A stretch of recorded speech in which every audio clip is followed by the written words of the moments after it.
Have you ever felt completely invisible to your own family? Like your opinions, your presence, your very existence just doesn't matter to them? That's exactly what happened to me. It all started at what was supposed to be a routine family meeting. My parents, my siblings, everyone was there. We were discussing the family finances, which had been a sore subject for a while. I tried to offer a solution, a way forward, but was immediately shut down. My father looked at me with pure disdain and said, "What would you know about this? You're not part of this discussion."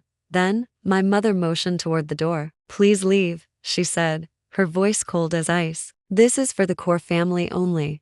I was stunned, humiliated, kicked out of my own family's meeting. They treated me like an outsider, a child who couldn't possibly comprehend their adult problems. Little did they know, the very financial stability they were so desperately trying to figure out was entirely because of me. You see, for years, I'd been quietly building my own company from the ground up. It started as a small passion project in my garage and grew into a massive $900 million firm. The family business, the one they were so proud of, was just a subsidiary, a tiny branch of my much larger corporation. I was the one funding their lifestyles, their business, their everything. I was the silent benefactor they never knew they had. As I walked out of that room, a storm of emotions hit me. Anger, betrayal, but also a strange sense of clarity. For years, I had propped them up, hoping one day they'd see me, respect me, but they never did. They saw me as the family failure, the one who didn't follow the traditional path. They had no idea I was the one paving their path with gold.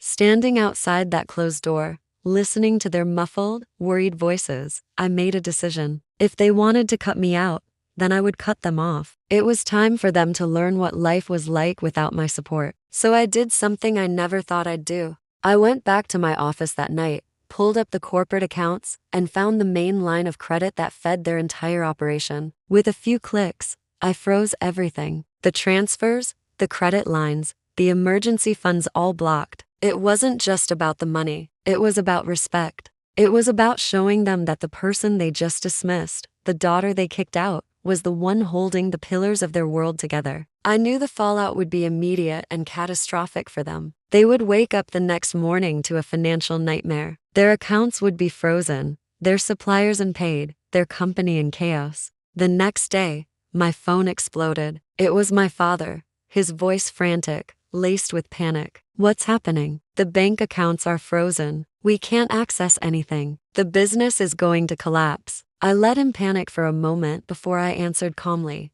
"I know. I'm the one who blocked them." The silence on the other end of the line was deafening. I could practically hear his world shattering. "You? How could you do this?" he stammered. I told him everything. About my company, about how I owned the firm he thought was his, about how I had been supporting them for years. They didn't believe me at first. They thought it was a cruel joke. But when the lawyer's letters arrived, the truth hit them like a freight train. The aftermath was messy. There were tears, accusations, and desperate pleas. They tried to apologize, to welcome me back into the family, but the trust was broken beyond repair. This was never just about revenge for me. It was about reclaiming my power, my identity, and my self-worth. They had to see me for who I truly was, not who they wanted me to be. It was a painful lesson for all of us, but a necessary one. Sometimes, the only way to make people see your value is to show them what their lives are like without you in it. And that's exactly what I did. What do you think? Did I go too far?